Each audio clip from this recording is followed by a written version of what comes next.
BX1+. Le face-à-face. Faut-il envisager de restituer les œuvres d'art qui datent du temps des colonies ? La présentation de ces pièces se fait-elle aussi toujours dans de bonnes conditions, avec les bonnes explications ? Ce sont les questions qu'on va se poser dans notre face-à-face ce midi. La présence d'œuvres africaines dans les musées européens fait souvent débat, ce n'est pas tout à fait nouveau, mais la France a par exemple annoncé il y a quelques semaines qu'elle allait rendre certaines œuvres au Bénin, qui est une de ses anciennes colonies. Émilie Ecoff.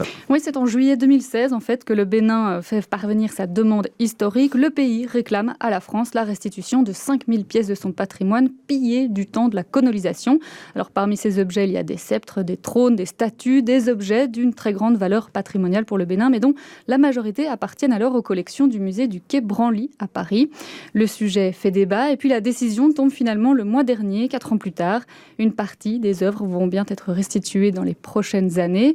Et en ce qui concerne la Belgique, me direz-vous, eh bien souvenez-vous, lors de la réouverture du musée de l'Afrique à Tervuren en décembre 2018, la question de la restitution d'œuvres congolaises notamment avait été soulevée.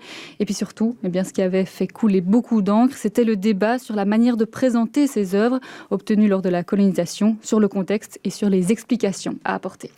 Merci Émilie, on va débattre de tout ça avec Calvin Soares. Il est député écolo au Parlement régional bruxellois, mais il était auparavant le fondateur du collectif Mémoire coloniale, et avec Guido Greissels, qui est le directeur du Muséum Africa de Tervuren. C'est bien ça ? Je ne me suis pas trompé. Merci à tous les deux d'être présents. Je vais commencer avec vous, Calvin Soares.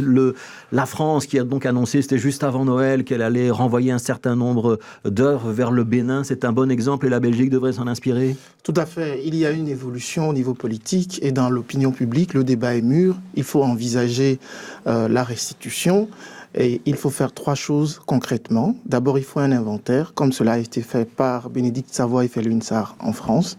Et puis ensuite, il faut que le cadre législatif évolue, comme Benoît Ellings l'avait dit au Parlement fédéral. C'est lui qui suivait ces questions. Donc c'est un député écolo à la Chambre. Ancien député écolo à la Chambre, qui a déposé une résolution sur un travail scientifique concernant la responsabilité de la Belgique dans les faits commis au Congo.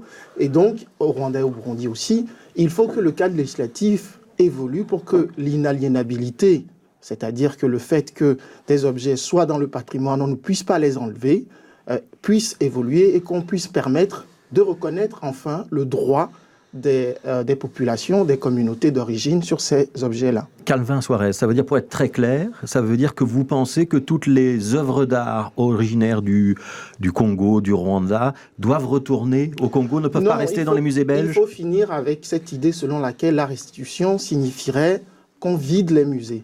Il faut un dialogue. Et des deux côtés, ça a été fait à la Fédération. On parle beaucoup du musée de Tervuren. On oublie les collections de la Fédération Wallonie-Bruxelles, où je suis député. J'ai posé une question à M. Géolet. Il va en mars en République démocratique du Congo. Cette question sera abordée avec le président Félix Tshisekedi. Il y a eu une question au Parlement fédéral. M. Clarinval a aussi dit qu'il faut un dialogue. Ce dialogue doit avoir lieu et l'inventaire doit permettre de connaître les biens pillés, mais aussi les biens qui ont été échangés, donnés, etc.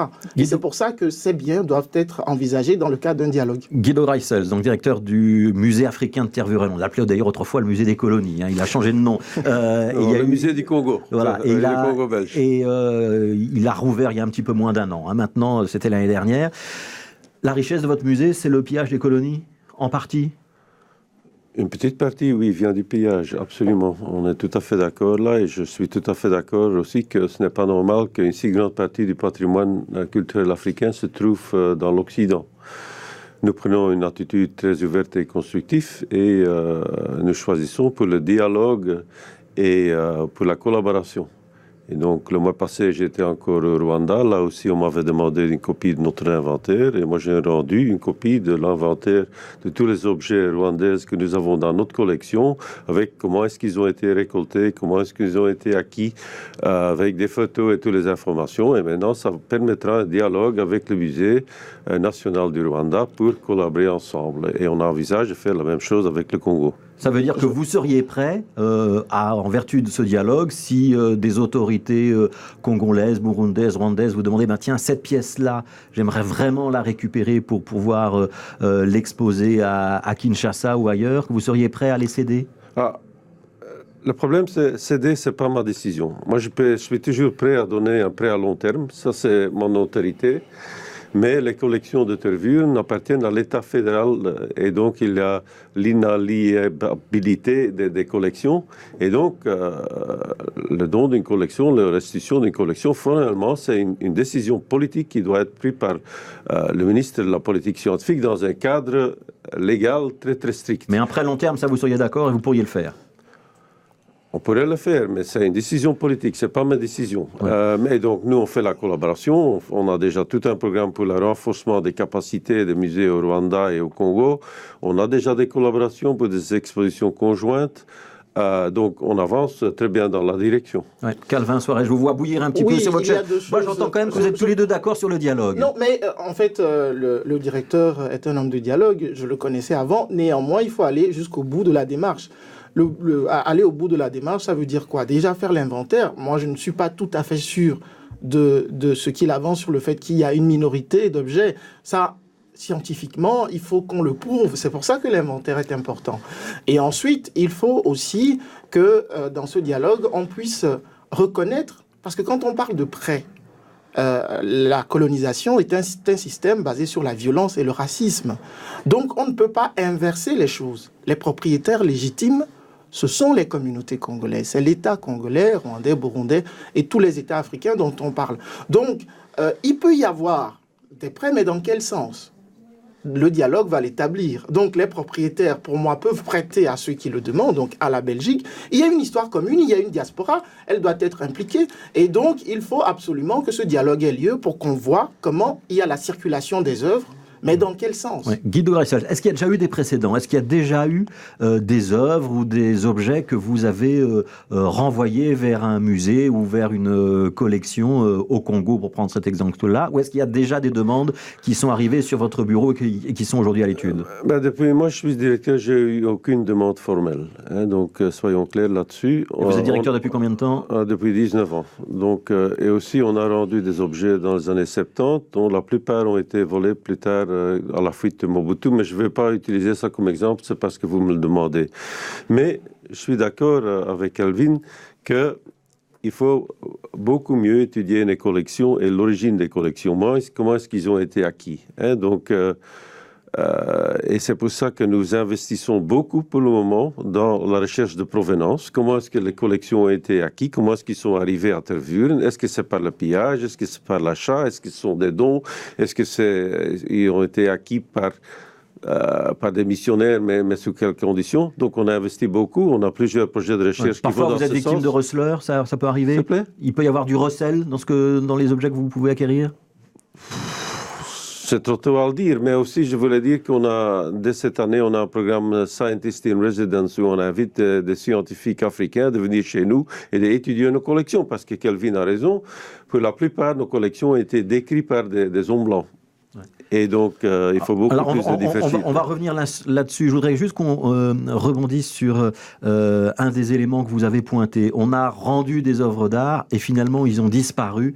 C'est lié à l'histoire politique du Congo et à l'ère Mobutu. Alors, ça, c'est une question que je voulais vous poser, Calvin Soares. Est-ce que ces œuvres, elles ne sont pas mieux conservées, étudiées, exposées, parfois en Europe? Non, si on veut ouvrir un dialogue, je pense que c'est une façon de penser que les Africains et les Afro-descendants qu'on consulte ne peuvent pas entendre. Parce que quand on parle de restitution, dès 1876, par exemple, Alexandre Delcommune, qui est un mercenaire à la solde de Léopold, pille des objets, il y a déjà des demandes immédiates de restitution. Les chefs font une délégation et vont voir en disant, même si nous devons payer une rançon, il faut le payer. Il y a eu toute une série de demandes. Lors de la table ronde ici à Bruxelles, il y a eu des discussions. Donc le dialogue est ouvert, mais il ne faut pas biaiser le début du dialogue. Ce qu'il faut, c'est reconnaître d'abord le fait que... Et il y a eu un musée national à Kinshasa qui a été inauguré récemment. Et le président Tshisekedi et les ministres ont dit, nous, le temps viendra où nous allons faire cette demande. Donc moi, je pense qu'on devrait se préparer à ça. Et donc, permettre aux Congolais de dire, aux Rwandais, aux Burundais, aux Africains de dire, voici ce que nous voulons faire des objets. Nous avons les ressources et les communautés d'origine. le directeur parle de la provenance et de la destination des objets. C'est très important. Si le musée fait ses études, il faut les vulgariser, parce qu'un journaliste comme Michel Bouffiou vulgarise... Donc dans Paris Match. Dans Paris Match, vulgarise l'origine historique de ces objets, comment ils ont été pillés. Et donc, je pense que le musée gagnerait à vulgariser ces recherches-là et à permettre aux communautés d'origine de dire spirituellement, parce que ça servait à des rites spirituels, à des décorations, qu'est-ce qu'on fait de ces objets. Guido Graciels, est-ce que vous êtes d'accord avec cet argument-là? Et est-ce que dans votre musée, tout est toujours bien présenté, ou est-ce que justement, il n'y a pas un petit peu des progrès à faire sur l'origine des objets, comment ils sont arrivés, et le fait que ce sont des objets qui sont des produits de la colonisation? Je suis absolument d'accord, et c'est pour ça qu'on a pris une initiative pour préparer à l'occasion du 60e anniversaire de l'indépendance du Congo, le 30 juin. On fera un audio tour spécial pour le public sur les objets qui sont, comment est-ce que je dirais, douteux, ou dont on sait que l'origine est quand même du pillage ou tout cela. Un audio tour, c'est-à-dire qu'il y aura des audio-guides qui... Oui, et donc on fera le tour de tous les objets qui sont dans le musée même, qui sont présentés au public. Donc ça, ce sera pour le mois de juin? Pour le mois de juin, oui. Un audio tour que le public pourra étudier lui-même la façon que cet objet-là ont été acquis et la controverse autour de ça. Donc on est très ouvert là-dessus. Calvin Soares, oui. C'est un pas dans le bon sens? Alors, je vais dire, c'est un petit pas dans la bonne direction, mais je veux dire que il ne faut pas que notre pays soit toujours à la traîne et attende qu'il y ait des révélations, qu'il y ait des effets assez violents ou de contestation avant de prendre les choses en main. Moi, je pense que le dialogue doit s'ouvrir pour qu'un inventaire global soit fait. Quand vous dites ça, ça veut dire qu'on doit prendre l'initiative et que Guido Graciels, il doit appeler son collègue de Kinshasa, lui dire « Viens voir dans mes collections ce que tu auras envie de prendre ». Il ne faut pas oublier les restes humains. Les crânes, les squelettes, le fœtus de bébé qui ont été ramenés. C'est très important. Ézoald de Mire, à l'époque, qui était secrétaire d'État, avait dit qu'elle était ouverte à une discussion sur ces objets-là. Et donc, la discussion doit être globale. J'insiste sur la Fédération Wallonie-Bruxelles, où il y a aussi beaucoup de collections. Ce n'est pas seulement au musée Tervuren. Et donc, je pense qu'il faut un inventaire global. J'insiste là-dessus. Guido Graciels, vous avez déjà des contacts avec les autorités de Kinshasa? Oui, absolument, et on en parle régulièrement. Donc, il y a vraiment un dialogue. Et pour le reste humain, on est tout à fait d'accord. Et il n'y a aucun directeur qui demande que ce reste humain garde ici. Donc, le ministre Ézoald de Mire avait annoncé un groupe de travail. Maintenant, on est en affaires courantes, donc il n'y a pas eu de progrès là-dessus. Mais en ce qui concerne l'inventaire, on a l'inventaire, on est prêt à le partager et ce dialogue existe déjà. Mais je veux quand même dire aussi qu'il y a encore un patrimoine culturel très important à Kinshasa même. Il y a évidemment ce nouveau musée, mais ce nouveau musée n'a place que pour 12 000 pièces, tandis qu'à Kinshasa même, il y en a 45 000 pièces. Donc, on cherche des solutions là-dessus. Donc, il y a le dialogue à la fois avec le Congo et avec le Rwanda. Et donc, on avance bien dans le sens. On est très ouvert et très transparent dans ce dialogue, dans cette discussion. Alors, on peut se dire qu'on vous réinvite dans un an pour voir si le dossier a progressé? Oui, et je veux quand même aussi dire qui a le droit de... Calvin vient de dire il y a eu des demandes, mais qui viennent des chefs de village. Mais qui peut faire formellement une demande, parce que est-ce que c'est le gouvernement? Est-ce que c'est le musée national? Est-ce que ce sont des communautés locaux? Est-ce que... C'est une discussion très complexe. Et je sais aussi, j'ai eu des scientifiques qui sont allés au Congo et là, le village ont demandé « Ah, vous avez cette pièce qui est très importante pour nous, vous ne pouvez pas nous la rendre, mais est-ce que ça, c'est une demande formelle ?» Et donc, il y a encore des choses administratives à régler là-bas. Comment est-ce qu'on répond vraiment à des demandes et quel type de demande a une légitimité? Ça veut dire que ça veut dire la sphère de ministre des Affaires étrangères à ministre des Affaires étrangères? C'est difficile parce qu'on ne peut pas lier les communautés. Je me réalise que pas toutes les communautés ont une bonne relation avec leur gouvernement. Et donc c'est complexe, mais je n'ai pas de solution pour le moment. Du point de vue de l'écologie politique que je défends, on refuse toute forme d'exploitation. Et donc il faudra, dans ce dialogue, trouver un moyen d'associer les communautés villageoises, d'associer les chefferies, afin qu'elles puissent aussi participer au débat. Mais je dis que le dialogue est nécessaire. Le musée a dit qu'il a ouvert au dialogue, c'est positif, et que les politiques prennent enfin leurs responsabilités. Merci Calvin Soares et merci Guido Graciels d'avoir participé à ce débat sur l'antenne de BX1. Merci à vous.